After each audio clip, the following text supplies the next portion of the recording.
I'm David Harris, CEO of American Jewish Committee. There's a popular hashtag now on social media, Stand with Ukraine. I proudly stand with Ukraine, as I have since 1991 when the country was reborn free of Soviet rule, and as recently as 2 weeks ago when AJC took a solidarity visit to Kiev to express in person, on the ground, our concern, our solidarity with Ukraine. Let's be clear, the stakes couldn't be higher at this moment in time. Russia has deployed well over 100,000 well-armed troops that are along the border of Ukraine to the north, to the east, and to the south. Why are they there? They're obviously there to instill fear, to intimidate, to threaten, to engage in brinkmanship. President Putin has said, as early as 2005, that he believes that the collapse of the Soviet Union was the greatest geopolitical catastrophe of the 20th century.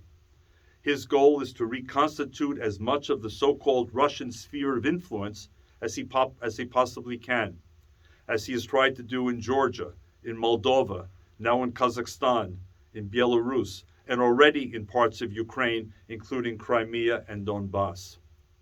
This is a moment of definition for the rest of the world, and the rest of the world must be led by the United States. We must be absolutely crystal clear in our solidarity and in our messaging. Russia does not have the right to determine the fate of another sovereign nation. Ukraine has the right to determine its own fate, to protect its own sovereignty, to protect its own territorial integrity, and to determine in which direction it looks.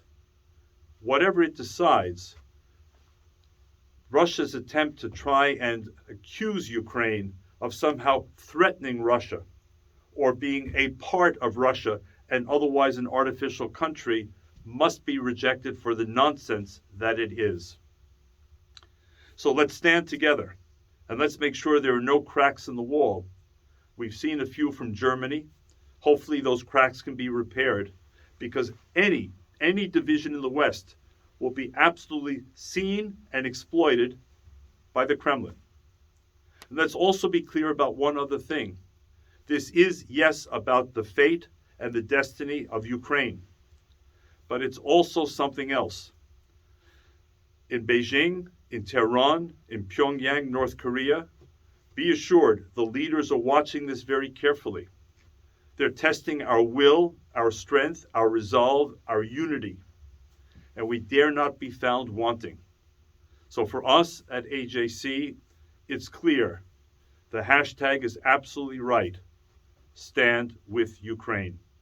We stand with Ukraine.